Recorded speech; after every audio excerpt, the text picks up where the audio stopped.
একত্ৰীকৰণ কৰাৰ কাৰণে তেওঁলোকে কোনোদিন এছটি কৰাৰ কাৰণে আন্দোলন নকৰিলে বা সেই পথটোত তেওঁ আগুৱাই নিনিলে। ওলোটা আছে সেইসকলক ভাগ ভাগ কৰাৰ ফণীভূষণ চৌধুৰীৰ ভূমিকাহে বেছি। আক্ৰাজু আজি বহু ভাগত বিভক্ত। ইয়াত আক্ৰাজুক ভাগ কৰাৰ প্ৰথম ব্যক্তিগৰাকী হৈছে ফণীভূষণ চৌধুৰী, যি জাতিটোক আক্ৰাজুক ভাগ কৰি আমাৰ জাতিটোকে দুৰ্বল কৰি ইতিমধ্যে দুৰ্বল কৰিবলৈ সক্ষম হৈছে। আৰু তেওঁ ভাবিছিল ৰাজবংশী জনগোষ্ঠীৰ পৰা কোনোবা নেতা হ'লে অনাগত দিনত তেখেতৰ প্ৰতিদ্বন্দ্বিতা আগবঢ়াব। গতিকে আক্ৰাজুটোকে দুৰ্বল কৰি ৰখাৰ সেই প্ৰক্ৰিয়াত আমি নিন্দা দিছোঁ আৰু বঙাইগাঁওবাসী ৰাইজে এতিয়া বুজি পাইছে। আজি তেওঁৰ একনায়কত্ববাদ বুজি পাইছে যে একেটা ঘৰতে সহজ সৰল মানুহজনে সকলো ৰাজনৈতিক ক্ষমতা তেওঁকে লাগে। তাৰ পৰিপ্ৰেক্ষিতত বঙাইগাঁওবাসী ৰাইজে আজি অনুতপ্ত। 40টা বছৰে নেদেখা চিত্ৰবোৰ ছবিবোৰ আজি আমি দেখা পাইছোঁ। ছয়াৰ পৰা আপোনালোকে চৰাপৰাৰ পৰা আটুগাঁৱৰ পৰা কান্দুলিমাৰী আপোনালোকৰ গোটেই কান্দুলিমাৰী গাঁওখন এজিপিৰ লগত আছিল, এতিয়া গোটেই কান্দুলিমাৰী গাঁওখন আমি কংগ্ৰেছৰ লগত যোগদান কৰিছে। আমাৰ কাৰণে আশীৰ্বাদ। আৰু এই আশীৰ্বাদবোৰ হোৱাৰ কাৰণ হৈছে তেওঁ অসম গণ পৰিষদ দলৰ নেতাগৰাকীক প্ৰাৰ্থীগৰাকীক তেওঁলোকৰ প্ৰতি আস্থা বিশ্বাস এতিয়া বঙাইগাঁওবাসী ৰাইজৰ নাই। গতিকে বিকল্পৰ সন্ধান হিচাপে কংগ্ৰেছক আঁকোৱালি লৈছে। অসমত গৌৰৱ গগৈৰ নেতৃত্বত কংগ্ৰেছৰ চৰকাৰ হ'বলৈ গৈ আছে। অসমত য'তেই মিটিং হৈছে গৌৰৱ গগৈ তাতে লাখ লাখ মানুহৰ ভিৰ, আৰু মানুহে কৈ আছে কেইদিনমান পিছতে কংগ্ৰেছৰ চৰকাৰ হ'ব, গৌৰৱ গগৈ পৰৱৰ্তী মুখ্যমন্ত্ৰী। ৰাইজে যি আশীৰ্বাদ দিয়ে, ৰাইজৰ মুখত যি শব্দতে হয়, ৰাইজে যি কয় সেই আশীৰ্বাদ। এতিয়া ৰাইজৰ আশীৰ্বাদ হৈছে গৌৰৱ গগৈ মুখ্যমন্ত্ৰী আৰু এজন অতি নম্ৰ দক্ষ এবাৰ সবল নেতৃত্ব দিয়া ব্যক্তিক মুখ্যমন্ত্ৰী হিচাপে বিচাৰিছে। হেমন্ত বিশ্ব শৰ্মা অতি দুৰ্নীতিৰে লিপ্ত, সকলোবিলাক গৰু চিণ্ডিকেটৰ কয়লা চিণ্ডিকেট একেৰাখে গোটেইবিলাক চিণ্ডিকেটৰ লগত তেখেতে জড়িত।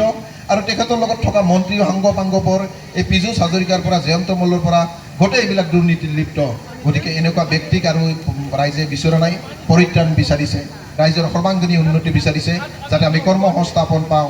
এই কৰ্মসংস্থাপনৰ কাৰণে কংগ্ৰেছক বিচাৰিছে। আমাৰ যাতে শিক্ষাৰ উন্নতি হয়, শিক্ষাৰ লগতে স্বাস্থ্যৰ হয়, এই স্বাস্থ্যৰ লগতে যাতায়াত হয়, সকলোবিলাক উন্নতি বিচাৰিছে, যি বিজেপি আৰু অগপ চৰকাৰে দিব পৰা নাই। তাৰ পৰিপ্ৰেক্ষিতত গৌৰৱ গগৈৰ চৰকাৰ কেইদিনমান পিছত হ'ব। আৰু বঙাইগাঁৱত যি পৰিৱৰ্তন, সেই পৰিৱৰ্তনত আমি আপোনালোকৰ আশীৰ্বাদত ইয়াত বিধায়ক হিচাপে 40 বছৰ পিছত কংগ্ৰেছে পাবলৈ সক্ষম হ'ব।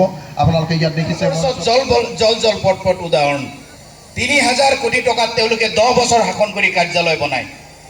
দুৰ্নীতি কোনে কৰিছে? জাতি মাটি ভেটিৰ কথা কোৱা চৰকাৰখনে 6 জনগোষ্ঠীৰ কথা ভাবিলেনে? 6 জনগোষ্ঠীৰ কি জাতি মাটি ভেটিৰ লগত সম্পৰ্ক নাই? আছেনে নাই? আছে। যদি আছে তেতিয়াহ'লে এই 6 জনগোষ্ঠীৰ কথা তেওঁলোকে কিয় চিন্তা নকৰিলে? অসমৰ সেউজ পথাৰ চিৰসেউজ কৰি ৰখাৰ কাৰণে তেওঁলোকৰ পৰিকল্পনা কি? যদি জাতি মাটি ভেটিৰ কথা কোৱা হয়, জাতি মাটি ভেটিৰ কথা কোৱা চৰকাৰখনে বিদেশী বনিয়াৰ হাতত কিয় অসমৰ মাটিবিলাক বিক্ৰী কৰি আছে, লিজত থৈ আছে? তেওঁলোকৰ ওচৰত উত্তৰ আছেনে? নাই। গতিকে দীঘলীয়া কথা নকৰোঁ।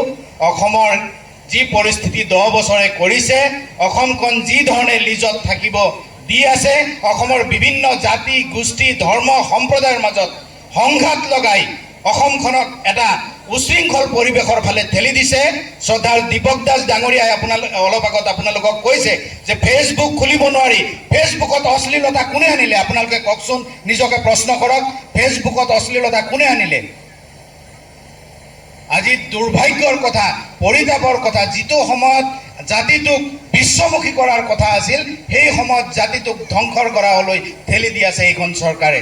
গতিকে আমি ভাবিবৰ হ'ল, আমি চিন্তা কৰিবৰ হ'ল, এই সময় অসম গঢ়াৰ সময়, এই সময় বৃহত্তৰ অসমীয়া জাতি গঢ়াৰ সময়, এই সময় গৌৰৱ গগৈৰ হাত শক্তিশালী কৰাৰ সময়, লুৰিণজ্যোতি গগৈ ডাঙৰীয়াৰ হাত শক্তিশালী কৰাৰ সময়, অখিল গগৈ ডাঙৰীয়াৰ হাত শক্তিশালী কৰাৰ সময়, এই সময় বৰ অসম গঢ়াৰ সময়। গতিকে আমি এইবাৰৰ নিৰ্বাচনটোক এটা সাধাৰণ নিৰ্বাচন হিচাপে নলৈ অসমৰ ভৱিষ্যত এটা সঠিক দিশত লৈ যোৱাৰ কাৰণে চিন্তা কৰিব লাগিব।